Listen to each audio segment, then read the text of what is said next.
Hello, this is Robert Messina, and I think I got another special here. I like it. I like the idea, and I hope you're gonna like this video.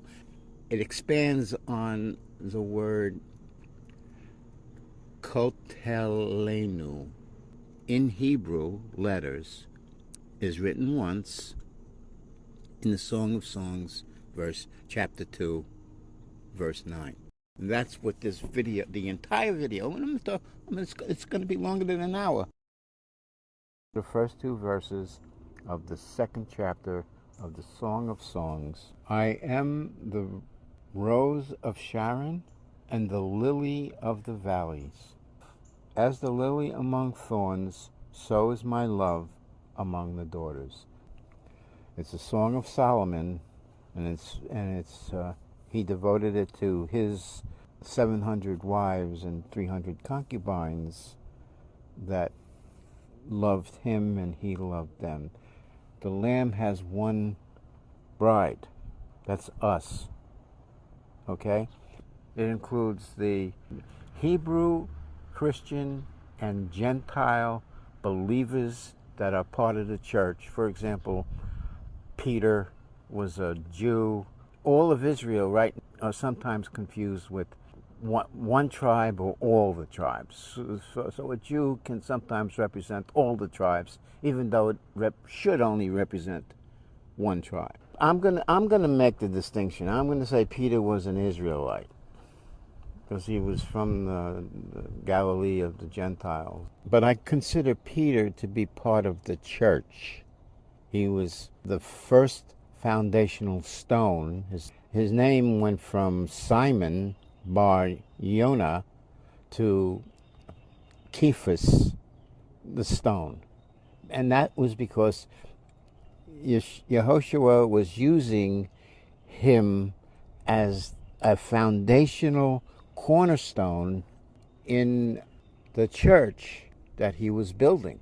So we are all lively stones. But that building started then, and he's still building that building of his church now as I'm recording this. God added unto the church such as should be saved, as recorded in Acts. Okay, so he has the church, and that's his fold, as he's a shepherd, and he's leading us as the high priest, or as a shepherd, as the good shepherd. He's leading us through the straight and narrow, so that we be saved and we become united with him, and we be his bride, he be our other half, our husband, our Messiah, and we will love him collectively, all of us. There won't be another male or female. If you were in this world as a male, you're going to be one of the females, the united females that make up his bride. And that's the way it's going to work. We are his weaker vessel. We always will be the weaker vessel. But nevertheless, we'll be loved and we'll be in good hands. And this Song of Songs is really devoted to us. Now, this particular chapter, I believe, is devoted to the 144,000 that I consider them to be the remnant of Israel that shall be saved. Because all throughout the TeNaCh, they talk about a remnant that's being saved and that won't depart and will be saved. And he's going to be giving up all along throughout the history of his love with Judah and Israel, because they divided, and he was married to both of them, as Hosea, the book of Hosea, points a lot of that out. Okay, verse 3 is now the voice of the bride, the collective voice of the bride. And she's talking to Yehoshua, our Messiah, our King, our bridegroom. As the apple tree among the trees of the wood, so is my beloved among sons. I sat down under his shadow with great delight, and his fruit was sweet to my taste. That's telling you she sits down under his shadow and she knows him and she loves him. And his fruits are words, and his shadow is an image of who he is, in a way. And she's under that shadow. She basically sees the image. She doesn't get a clear view of him. He has a clear view of her. His fruit was sweet to my taste. His words, the beauty of his beauty of love. He brought me to his banqueting house, and his banner over me is love. Okay, so that part, he brought me to his banqueting house. To me, that's the church part. So, I mean, the church, again, it's one fold. The two folds become one fold, and the church is in there too. So the church is mentioned because it's banqueting house.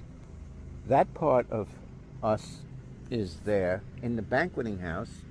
And to me, the banqueting house is the table, the Passover table. We drink of his wine and we eat of his bread. We commune with him, and he covenants with us.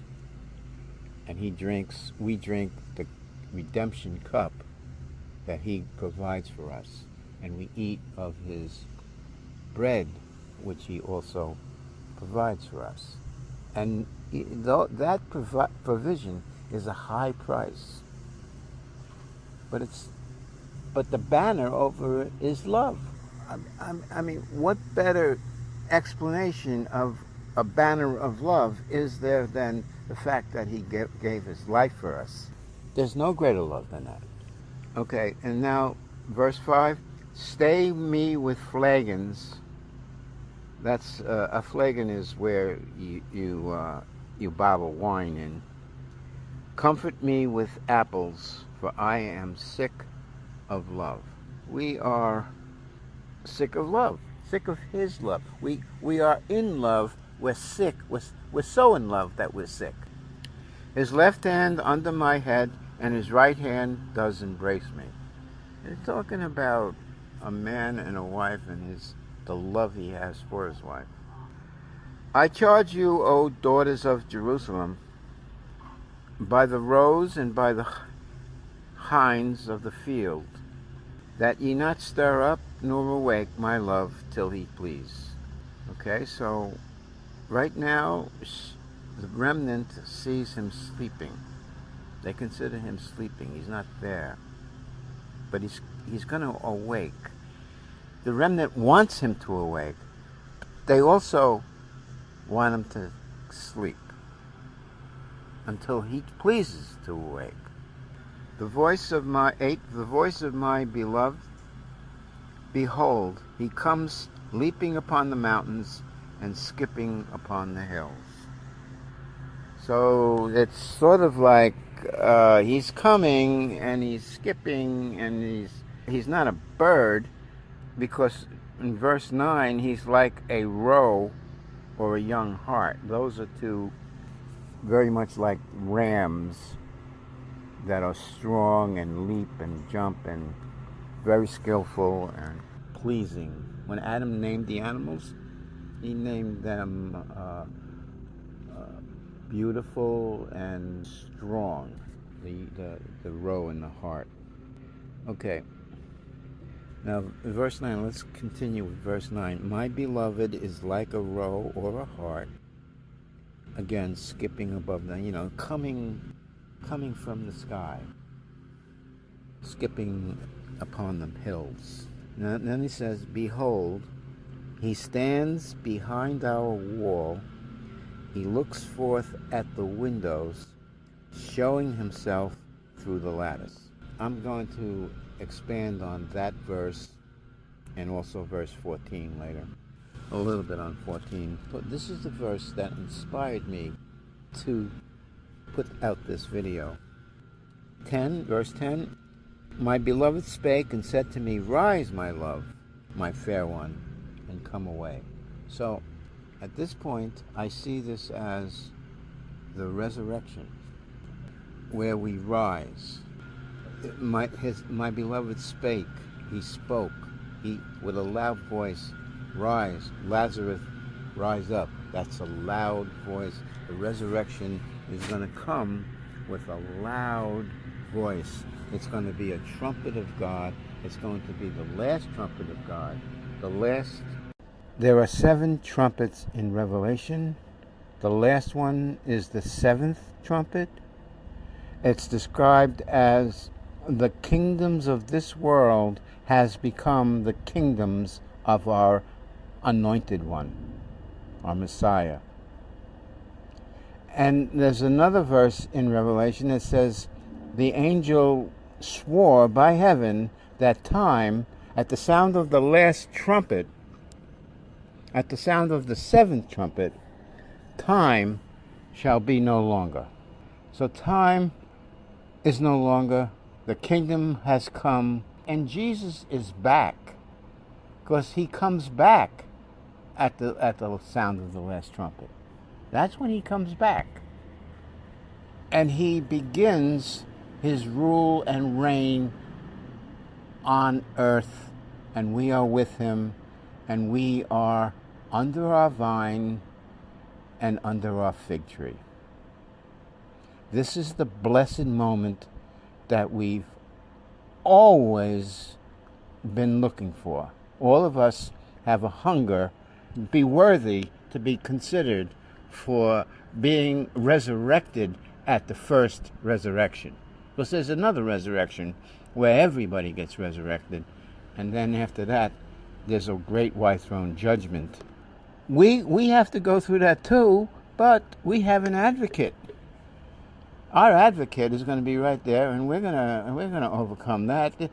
We have him as our advocate. We're written in the book of life.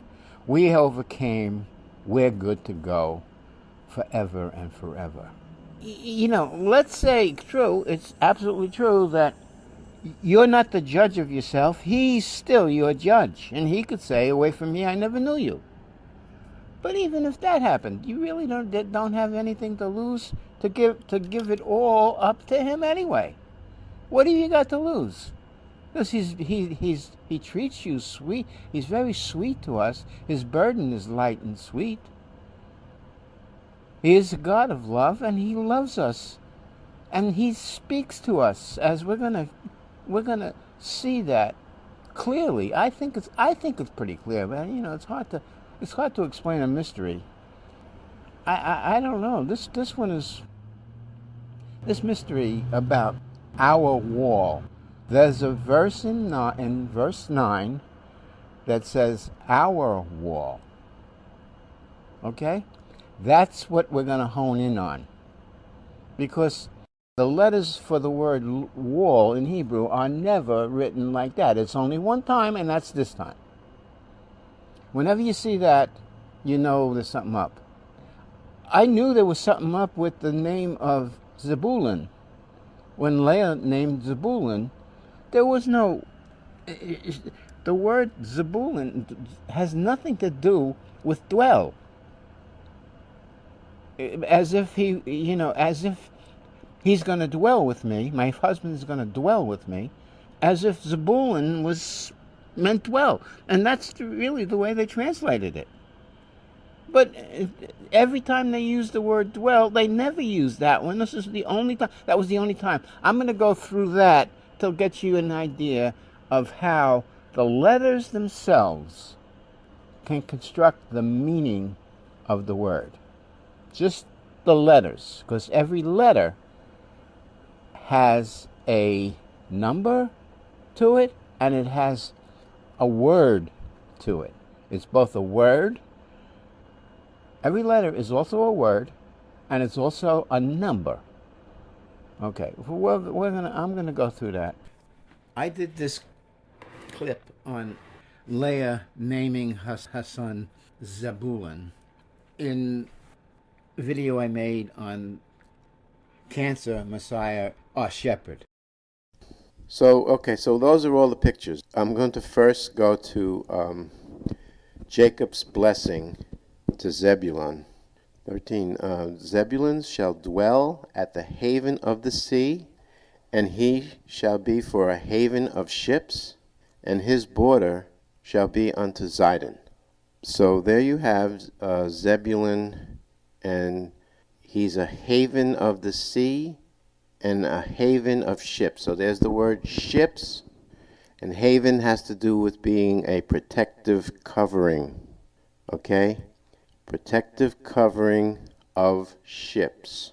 So ship is there, the ark is in the group. So Jacob is directly relating Zebulun with the group of the gate of men that has protection for the sheep.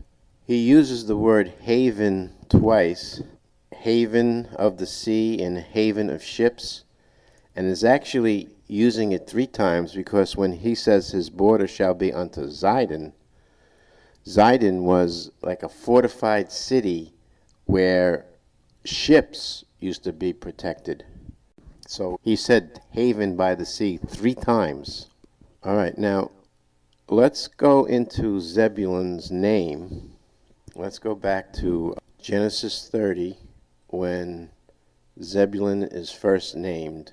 Now this is very interesting because, and Leah said, God has endued me with a good dowry.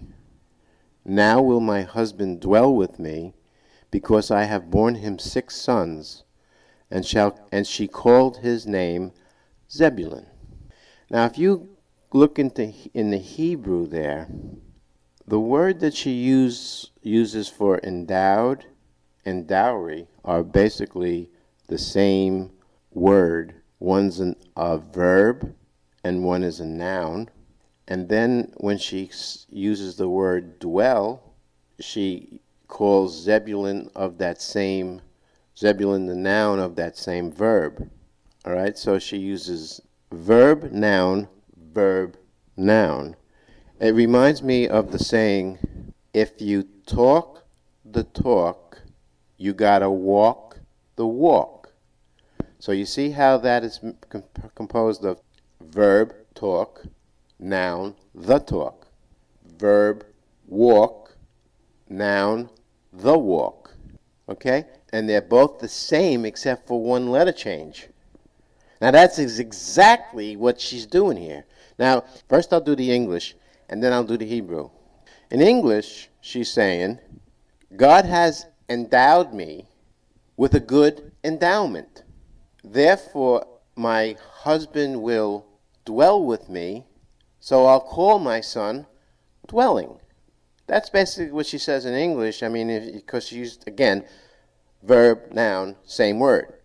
So, but in Hebrew, it's God has zabad me with a good zebed. Therefore, he will zabal with me, so I'll call him Zebulun.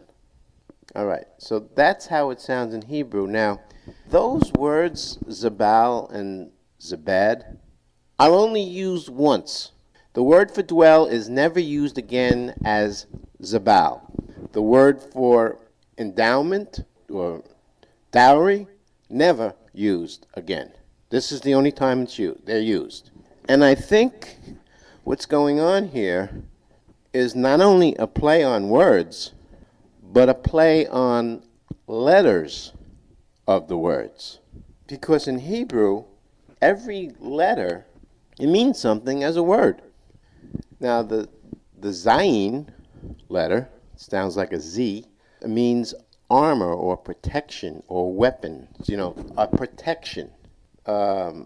Beit means a house, and Daleth means a door.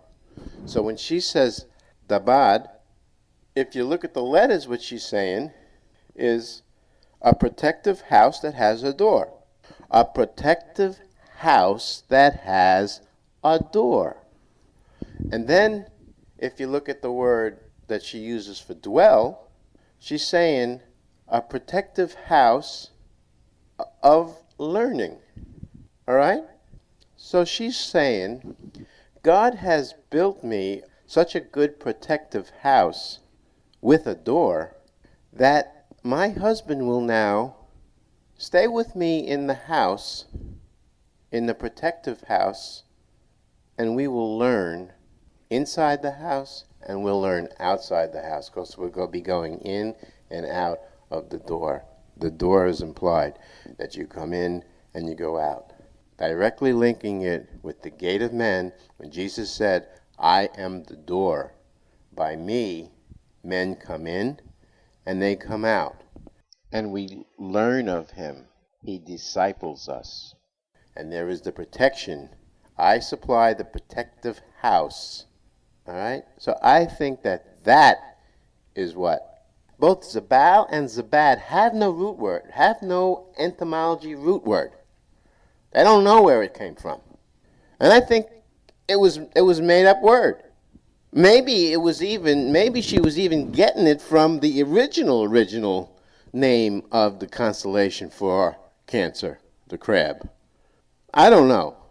But it fits so well to me that I think that that was really what she was saying. All right, let's move on here. What is the apostle that goes along with Zebulun? I think that would be Bartholomew. Now, Bartholomew name translates to be son of Thalmon. Now, who was Thalmon? If you look up in the Bible, he was a keeper of the temple gate. All right? So there's only one Thalmon in the Bible, and he was a keeper of the gate. And that makes him fit here in this whole thing. All right, what is the gate of the old city of David? That would be the sheep gate. It's a simple one. It falls right in place. The sheep gate for Zebulun. All right, what is the gemstone? Okay, now the gemstone is the row where you have Issachar, Zebulun, and Judah on the east. And they're in the same row on the gemstone list. And Issachar had the zircon, listed as the ligure in King James. And Judah has the amethyst. And Zebulun has the agate. Now, an agate stone has a characteristic like none of the others, where it is a circle within a circle within a circle and on. Okay? Now that is protection and protection and protection. A corral, a sheepfold, a pendant area, a manger. You know, keep going in and out. Now let's continue with verse 9. It shows that he is behind our wall and he sees us. Keep going here with the verse. We already did verse 10. Arise, my love, my fair one, and come away. The bridegroom is holding the hand of his bride and going into everlasting bliss, into the millennium, 1,000 years, and we're going to all look forward to that. Now, verse 11. Verse 11 begins gives you an idea that he is very much like a gentle, sweet man that loves his wife. Okay, 11. For lo, the winter is past, the rain is over and gone. Now, the winter's past. We're past the great tribulation. The rain, the hardships, the get under cover is all over with. It's over and gone. 12, the flowers appear on the earth. The time of singing of, it says of birds, that's italics, but the time of singing is come. Because we sing too. The people sing too. The 144,000 sing too. The voice of the turtle dove is heard in our land. Turtle dove. It's a dove. And we are connected with the term dove, where he's our dove and we're his dove. The Holy Spirit came down upon him as a dove. So the Holy Spirit is connected with the term dove, and his voice is heard in the land. 13, the fig tree puts forth her green figs, and the vines with tender grapes give a good smell. Arise, my love, my fair one, and come away. Again, he's gathering more. His fair one is all across the world. There's lots to gather. But he's gathering all of us worthy to be with him, all of us that loved him, all of us that he loved back. We're all going with him. But I want to point out the fig tree puts forth her green figs. When he spoke about the fig tree, he said, when you see the fig tree putting forth leaves, you know that summer is near. So this isn't this isn't leaves that that the fig tree is putting forth. They have little tender figs. They're already growing the figs, which means they're past the summer. They're in the harvest time. They're in the time when figs are growing on the fig tree. In other words, it's beyond look up, for your redemption draws near. Your redemption has already come at this point. The fig tree already has green figs. And the vine gives a good smell. The grapes are ripe as well. Okay? It's time to pluck the grapes, eat the figs, drink the wine, and love the Lord our God. Okay, now 14. Oh, my dove. See, a dove. By the way, the word dove has to do with the word wine. When Adam named the dove, he used the word for wine, yayin, in Hebrew. O my dove that are in the clefts of the rock. Okay, the clefts of the rock. Now they're talking about the wall now. Clefts in that wall, little pigeonholes. And when I get to the word window, I'll talk about the pigeonholes. In the secret places of the stairs. Stairs isn't the best word for that. I looked up another word that could have been used, and it's called steep. So I think that's a better translation. In the secret of the steep. In the secret of the steeps. There's a secret in the whole idea of having a steep. Something that's dangerous, that you can fall down, and you could. It's not good. It's fearful. A steep is fearful, and there's a secret. There's something to it.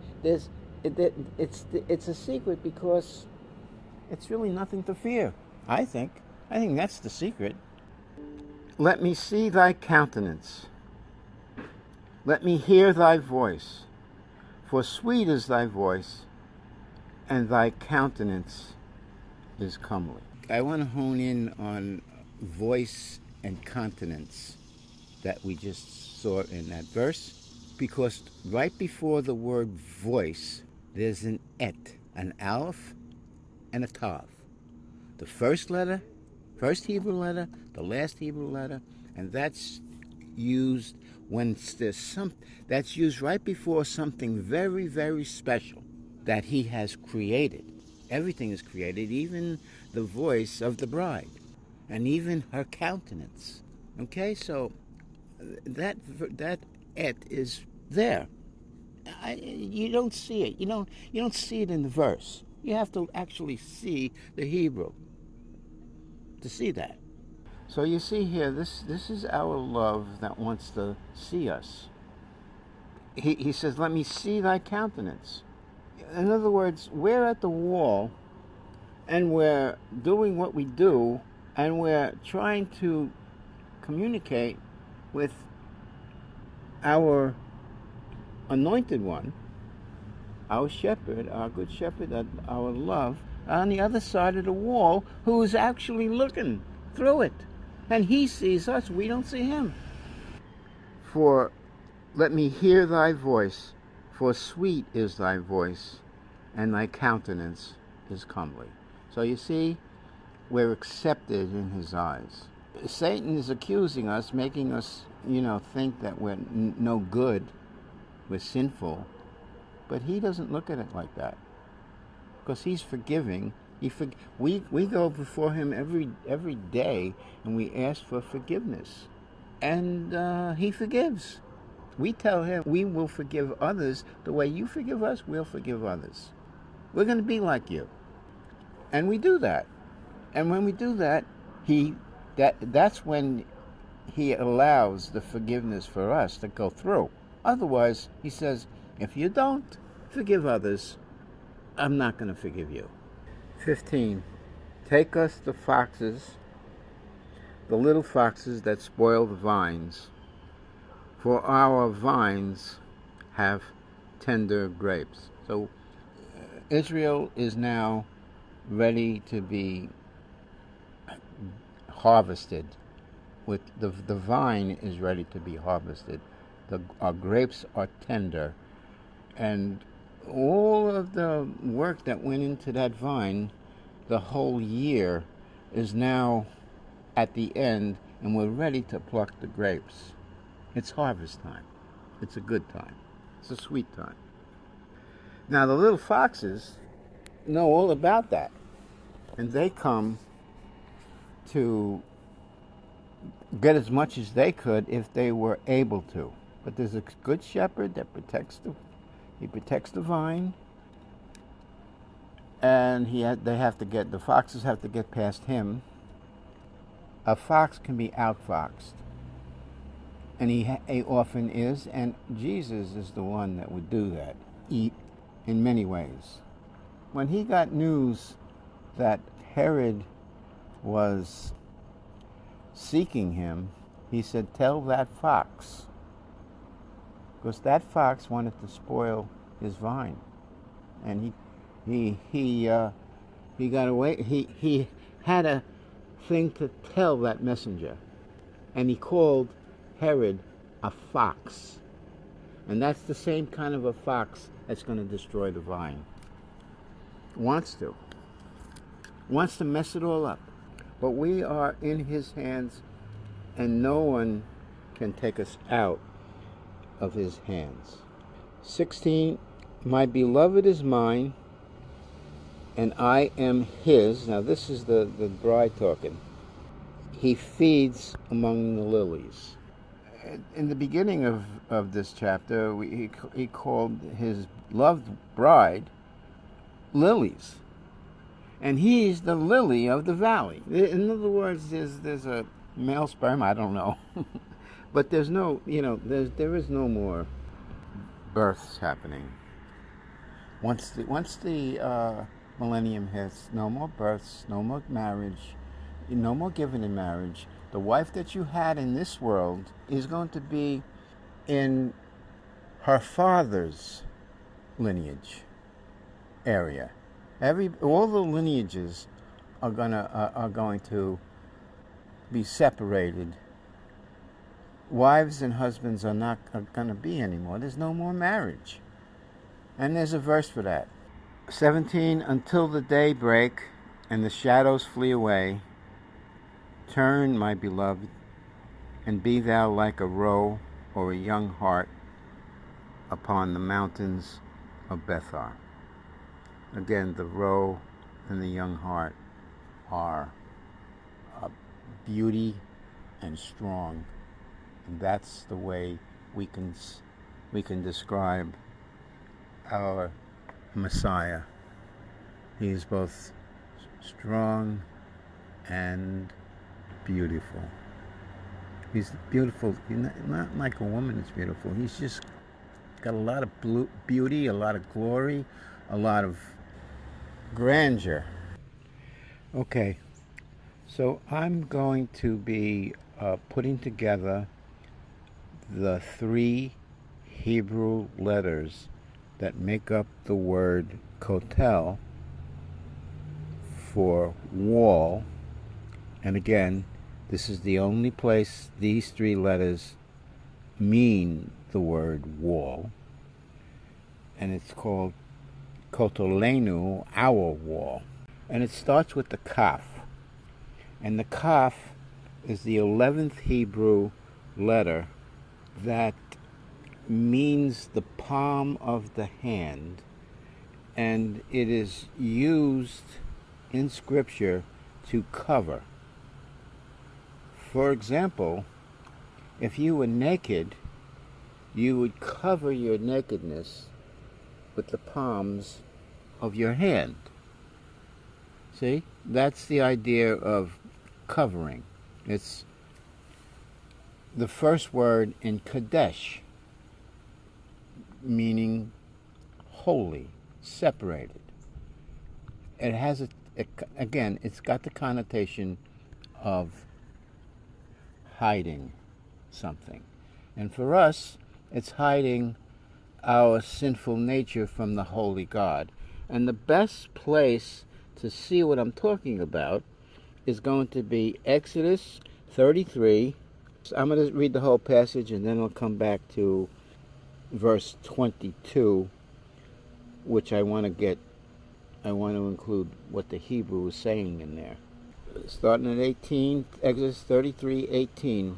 And he said, this is Moses, and Moses said, I beseech thee, show me thy glory. And 19, this is the Lord, and he says, I will make all my goodness pass before thee, and I will proclaim the name of the Lord before thee, and will be gracious to whom I will be gracious, and will show mercy upon whom I will show mercy. 20. And he said, Thou cannot see my face, for there shall no man see me and live. 21. And the Lord said, Behold, there is a place by me, and thou shalt stand upon a rock. 22. And it shall come to pass, while my glory passes by, that I will put thee in a cleft of the rock, and will cover thee with my hand while I pass by. 23. And I will take away mine hand, and thou shalt see my back parts, but my face shall not be seen. Okay, so now let's dig a little deeper into the Hebrew of the verse 22. The word that I want to hone in on is my hand. The word of hand is the letter Kaf. It's the letter Kaf. The letter Kaf means the palm of my hand. And in this case, he's using the palm of his hand to cover Moses as he's passing by. So Moses is not allowed to see him, and therefore he is getting covered.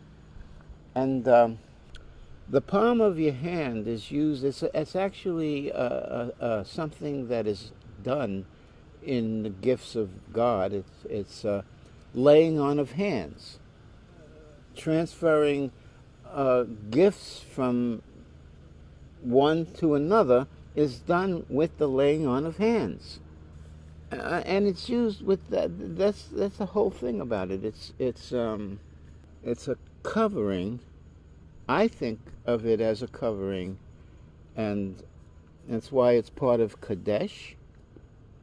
The word Kadesh, Yikadesh, which means holy. Let your name be called holy. Yikadesh Shemka. He was going to be put into the cleft of the rock. which is a fissure, and it means a hole or a crevice. So anyway, I'm getting the idea that the wall of the Kotel wall, has little clefts in it.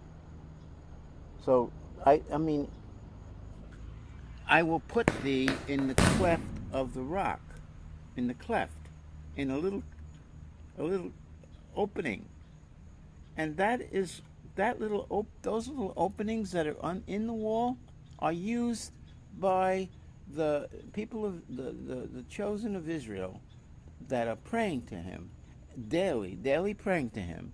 They are putting their prayers into the cleft of the rock. So there's there's a communication. He says, "I want to hear your voice. I want to see your countenance." And he's seeing the notes. He's reading those notes. He already knows what the note says. He doesn't have to actually pull it out of the cleft of the rock and then look at it. He doesn't have to. He already knows. The seven spirits of the Lamb of God go out and look throughout all the earth and bring back everything. They report everything. They're filling up the books that have to be opened at the end.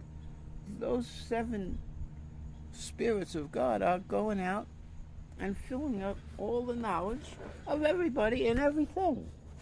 Okay, let's get back to the three Hebrew letters that make up the word Kotel. Okay, we have the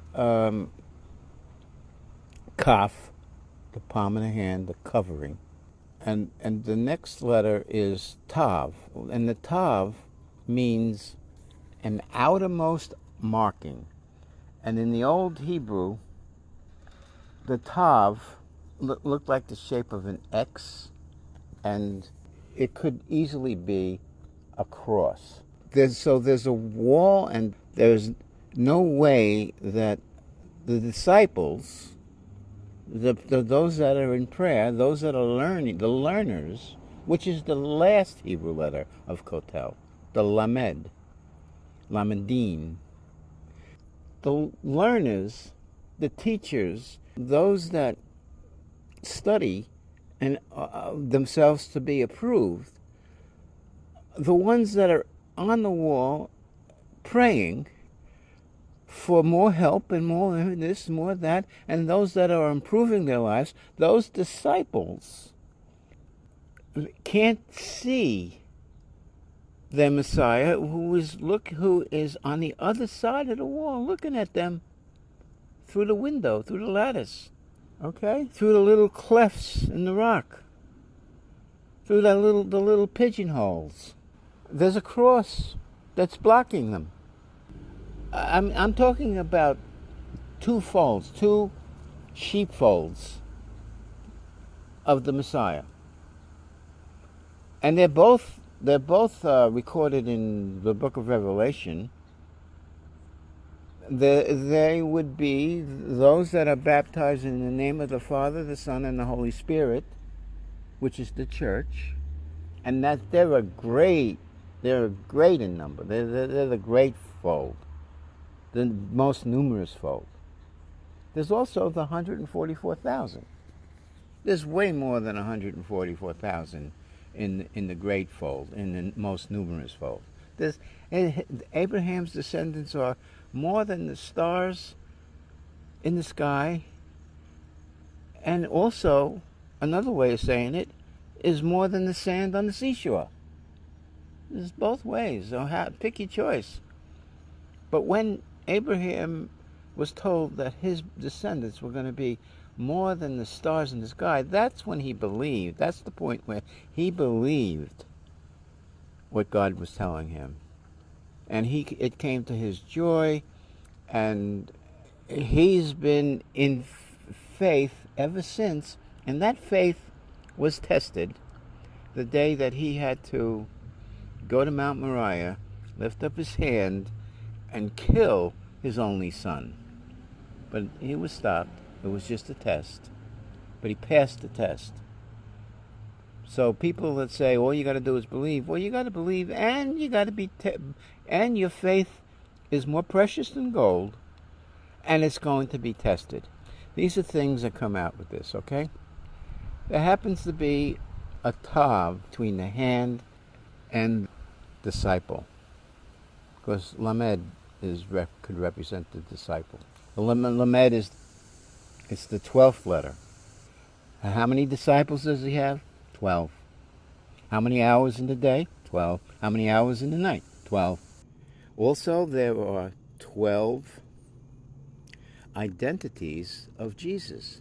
And Jacob has 12 sons that carried those 12 identities. They gathered around the tabernacle with the flag of their fathers in front, the ensign of their fathers. And those flags were symbols of the 12 identities, and that's all carried by the 12 signs of the zodiac.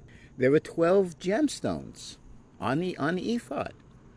When God sees the ephod, he sees the 12 gemstones, and the gemstones are reflecting the 12 identities, and he sees the sun. How many months in a year? Mostly 12. Sometimes there's another one. The number 12 is a ruling number. It's ruling by the learned ones who go out into all the earth and overturn the earth. They're the 12 oxen. On Solomon's temple, there were 12 oxen going into the four directions of the earth: north, south, east, and west. And they had a big basin of water above them where they were going out with a big basin. What is a big basin of water doing on oxen?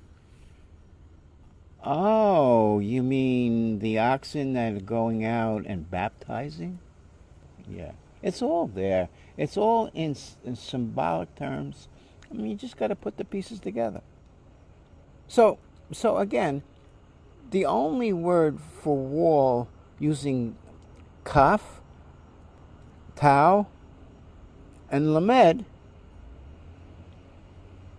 it's used once, and it's used in the Song of Songs for our wall. Kotel, lenu, our wall. I got to tell you where I got that. I got that from Zev Parat.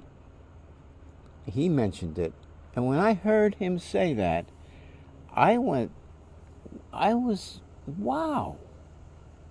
I knew there was something to it. And guess that's what it is. Okay, so that word for stairs in Song of Songs 2 is also used as the word steep in Ezekiel 38. It's in Songs it means stairs, and in Ezekiel it means steep.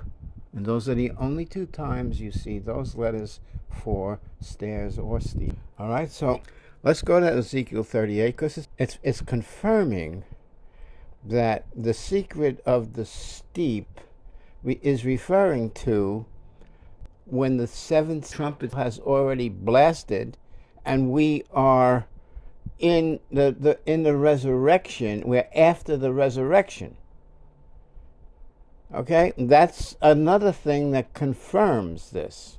The little green figs. I remember the little green figs. They're already growing. They're not leaves. They're now green. They're now ready to be eaten. We're in the millennium. There's a time before the millennium, which is now, and there's a time when we're in the millennium, which is soon. There's a million teachings on the last 7 years. Most of them are wrong. But I am doing this for somebody that has ears. Ezekiel 38:20. So that the fishes of the sea, and the fowls of the heaven, and the beasts of the field, and all creeping things that creep upon the earth, and all men that are upon the face of the earth shall shake at my presence. Now, this is God talking. Everybody's going to shake. This is the resurrection time. Everything is going to shake in the resurrection. The bodies have to come out of graves. When Jesus said, I am the resurrection and the life, Lazarus come forth in a loud voice. That's the resurrection. That's how he described it. He showed it before it even happened. And he said he was the resurrection and the life. Lazarus died after that. Well, when Jesus died, he still lived. There's a big difference between. They shall shake at my presence, and the mountains shall be thrown down. Okay? Remember, he comes down on the Mount of Olives, and it splits. Mount of Olives splits. And then mountain on top of that, it splits north and south. It splits and splits the mountains. Now, that's only one mountain, Mount of Olives. The steep places shall fall. Now, that's the part that I want to highlight here. The steep places shall fall. And what are the steep places? Well, it's the same word that was translated stairs before in Song of Songs. The same Hebrew word. And there's a secret in the stairs. Now, that's the point I'm getting to. There's a secret. What's the secret of the stairs? And it's the secret, it's got to be the same secret that is in the steep in Ezekiel.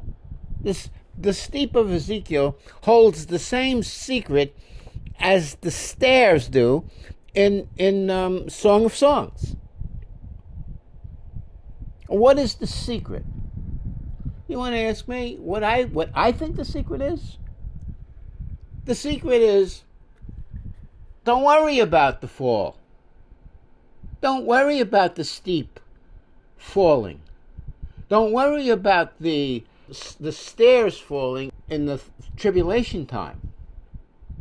Don't worry about the stairs falling in the Revelation end times prophecies. Because it's going to fall. So what? It's falling. When is it falling? It's falling when there's a resurrection, when you're being resurrected. And your body's being changed into everlasting life that's always going to live forever body. You want to worry about that? But that's the secret. I see that as the secret. It's something not to worry about. It's a secret. Everybody thinks so bad of the tribulation period. Why? I will never leave you nor forsake you, even to the end of the world. Didn't he say that? So you're worried and he's never going to leave you nor forsake you? You're worried? You don't want to go in? You're fearful? Wrong. That's the secret. Okay, you can put in a comment what you think the secret might be. I don't know. Okay, so I just wanted to point that out in Ezekiel. Oh, yeah, one more thing. And every wall shall fall to the ground. That wall, the way they spell that wall, different than our wall that's in Song of Songs. It's different.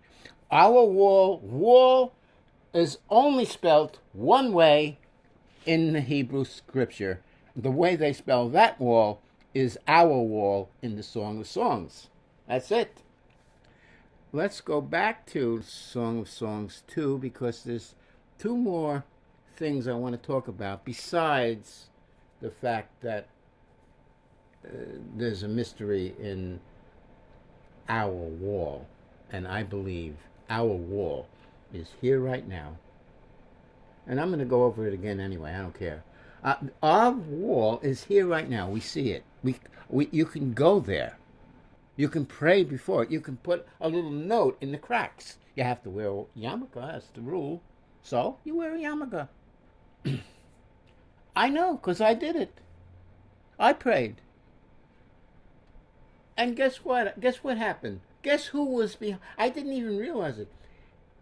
My Messiah was behind that wall watching. or at least one of his seven spirits of God that comes out all throughout the earth. There might be one of those spirits might be always behind that wall, collecting all of the notes, collecting giving all the information of what's happening there to Yud He Vav He, the kings of kings. But anyway, the disciples that are praying, most of them, I mean, I was a Gentile Christian. I might have Jew, I don't know. Doesn't matter. That doesn't matter. I am a Gentile Christian, born Catholic. I was born Catholic, I can tell you that. Didn't take me long to realize that there was something wrong with those guys. And the Pope fits the description of the false prophet in Daniel chapter 7. The little horn that comes after the 10. That guy. And that's a video, and that's another video out there. It's been out there for years. More than 10, more than 12, probably 15. And there must be a lot of people that finally realize that the Pope is the false prophet. And do they know that he rules for the second half, for the times and dividing? I don't know if they know that. I'm just pointing out that people pass over all this information that God gives. Anybody that's in the false doctrine prophet entity is going to the lake of fire. Let's put it like that. You don't talk true teaching? I don't know. That means you're teaching false teaching. To me. And the entity, it's not just the Pope. It's not only the Pope. It's not only the Antichrist, man, King Charles. It's not only him. It's everybody that is in his jurisdiction. That he rules. Everybody he rules. And the false prophet rules every piece of things that are should be scriptural, and he takes and twists and blocks and puts up something different. That's what he does. That guy. So that's his purpose. Oh, I wanted to go back to Song of Songs again. There's a couple of things I wanted to say there. Back to verse 9, Song of Songs 2:9.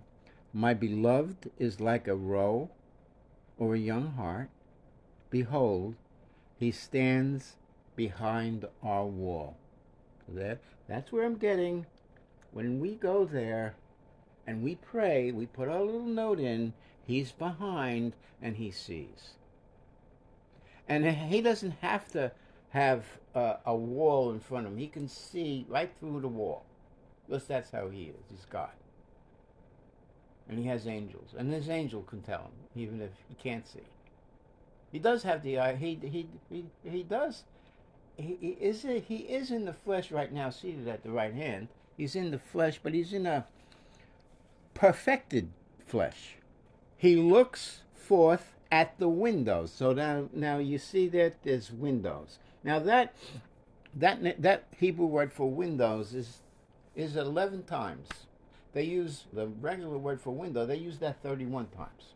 So it's not a common word for window. One of the 11 words is used in Isaiah for the holes for the pigeons. And I could see the wall containing holes for the pigeons. Pigeonholes, little clefts, little fissures, little places to hide your little note. Okay? There's a communication going between the wall, what's written, what the notes are in the wall, to God the Father. In general, those that are shepherded by the Good Shepherd, the same shepherd we have, the 144,000, the remnant, Israel, 12,000 from each of the 12 tribes, direct their prayers to their Father in heaven. And in the book of Revelation, the angel says, don't sound any trumpet until we seal the 144,000 with the name of their father before any trumpet could sound. And therefore, they are sealed. Now, it doesn't. The angel, that same angel, doesn't say, "And let me get to the other people, the church." No, he doesn't say that because we are already baptized. We already are sealed. When we entered into the 7 years, we were sealed. Now, things are going to happen in the trumpets. For example, when the fifth seal opens, it's for the first woe. And the men that are stung by those guys are going to hope that they die. They're going to be. It's going to be like a severe sting from a scorpion, and they're going to want to die. They would rather be dead than to live like that, and then that's over for 5 months. Then it stops for 5 months.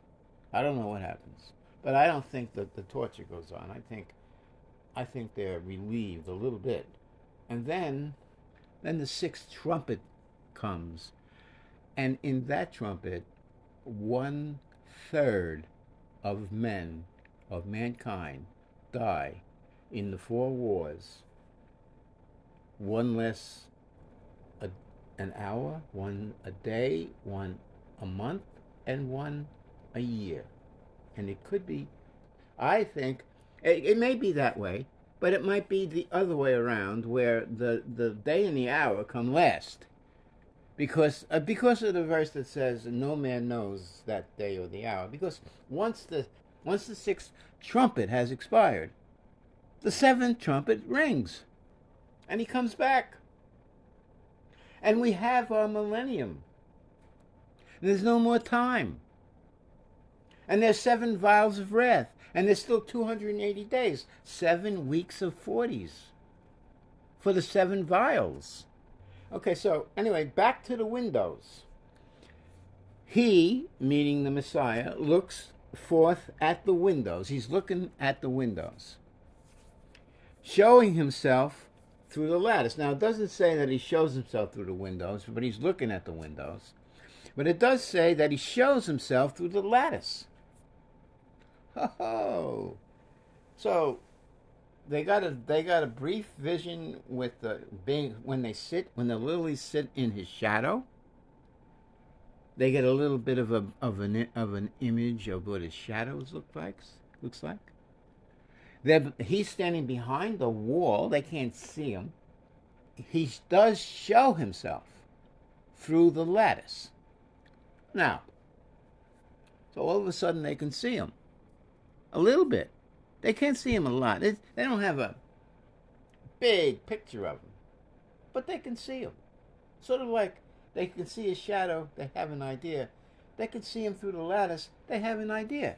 Now, what is the Hebrew word for lattice in that thing? Now, I always understood it, and most people do, that when you put up a lattice, like a fence lattice, they go up straight and they go sideways, and they make little boxes, and you can see through the little boxes.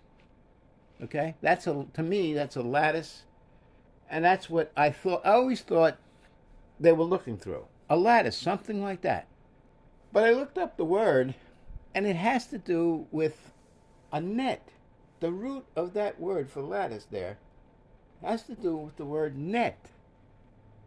And it has the word net because it also means snare, a snare.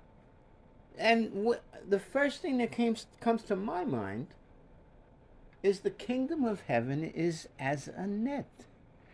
And it catches fish and divides them into good vessels and bad vessels.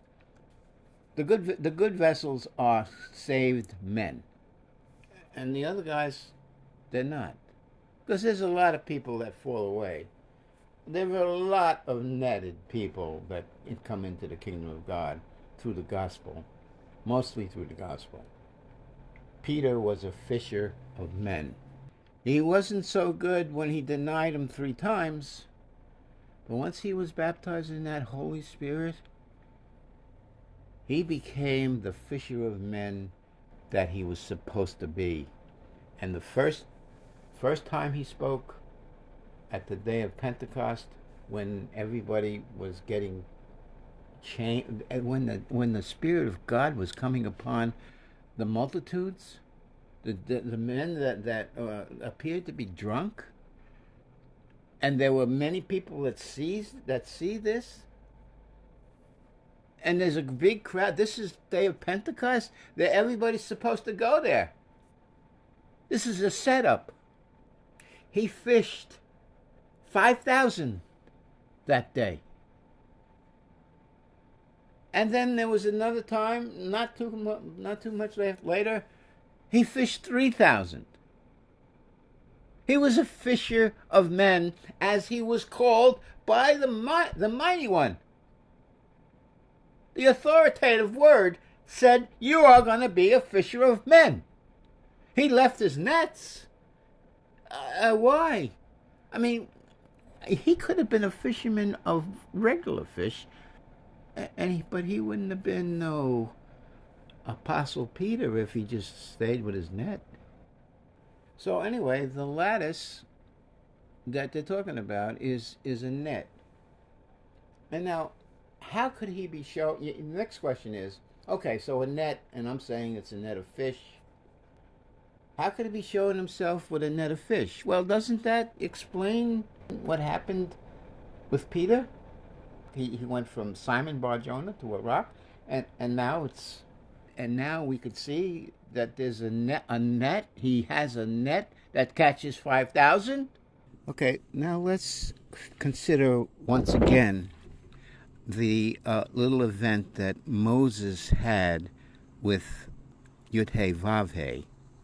When he asked to see his glory and he saw his goodness, what happened in that passage, which I think that whole thing parallels this Song of Songs, verse 9, that he's behind the wall. Their shepherd, their good shepherd, is behind the wall. Their Mashiach is seeing them. And they have a glimpse of seeing him. And this is what Moses got. Moses didn't get a full blast of him. He only got to see the backside. And notice two things. One, the Lord had already passed him. So it's in today's day, Messiah had already come. He was in the past. He was 2,000 years ago. And they didn't see him. A lot of them didn't see him. There was a blind spot. And that blind spot had a lot to do, through the ages, that blind spot had a lot to do with the Catholic idol cross made of clay with it's actually an idol, and people worship that thing. It's a symbol. It's not an idol. It's not something that we pray to, but it is a symbol of an instrument of cruelty. It's that kind of a symbol. And it's the last letter, Tav. It's the outermost marker. He is the first and the last. He's the Aleph and the Tav, the beginning and the end of time. Moses passes by and he sees the glory of God. Now, how is that in relation to this? Well, Messiah passed by, and the disciples have to be, they're not blind. They can see that the world is full of Christians, believers in the same God they believe in. And they know that. They know that. And they know, and they can see the kinship. Because Christians, like, I know for sure, because I could tell you, I can share with you, that he puts a desire to love the children of Israel. He actually commanded us. I want you to first teach, before you teach You come to a group, before you teach the Gentiles, teach the Jews. This message is to the Jew first. He came for the Jew first. That is his love that he shares with us. He has that love for the Jew. And he's not going to give it up. He's always going to have it. And he has it now. And those disciples at the wall know that. That's how they can see the glory of their good shepherd. Isn't he showing himself who he is? He shows himself. Doesn't mean everybody's going to like. It's just like the image of the shadow. They still don't know what he is, who he is. Just all they see is shadow. All they see is a net. He shows himself through the net. How is he doing that? He's behind the wall. Don't forget, it says he's behind the wall. So where's the lattice? Anyway, those are the things that make me think. Kotel lenu, our wall. Oh, there's one more thing about our wall. Right now, there's a bunch of things about our wall. First of all, our wall is now, here and now. As I'm doing this video, the wall is existing, and members of the 144,000 are coming there. Members of the Hebrew Christian community are coming there. And also members of the Gentile believers are coming there. Right now, as we speak. But there's going to be a time when they take away the daily. Because Daniel talks about taking away the daily as the beginning of the last 7 years. And I have the timeline is probably my video on the timeline is probably the best one for me to reference you to, or the other one would be when the first seal opens. That's another good one. I talk about a lot of things that you're going to see when the first seal opens. One of the most prophesied ones is taking away the daily, which means that when we talked about the wall falling, that wall, the walls falling, walls plural falling. Not one of those walls was the Temple Mount wall, Kotel. Why? Why do I say that? I say that because where we gather at the wall to pray and everything, and he's behind the wall and everything, all of that is now. In order to get into the last 7 years, you have to take away the daily. And I believe they're going to build another temple. It's not going to be Ezekiel's temple either. There's not enough space. They would love to put Ezekiel's temple up there, but Ezekiel made it way too big to put on that mount where it is now. It's way too small to hold the new temple. So the new temple that they're going to build is going to be under the direction of the false prophet, the Pope. You watch. I mean, I'm just talking. I'm allowed to talk. It's not a false teaching if I say, thus saith the Lord. I don't say, thus saith the Lord. I say, this is how I see it. And you're allowed to do that. And anybody's allowed to do that. You have to. You see it. You can't say it because you don't want to. You don't want to be wrong, wrong doctrine. No, you should be able to say it. Say what you think. So I have no problem with people that give their interpretation. No problem. Everybody's allowed to have a private. There's no private interpretation. Anyway, where was I? Oh yes, I was saying about how it can't be the Wailing Wall or the Kotel that falls in Ezekiel 38, like I just read.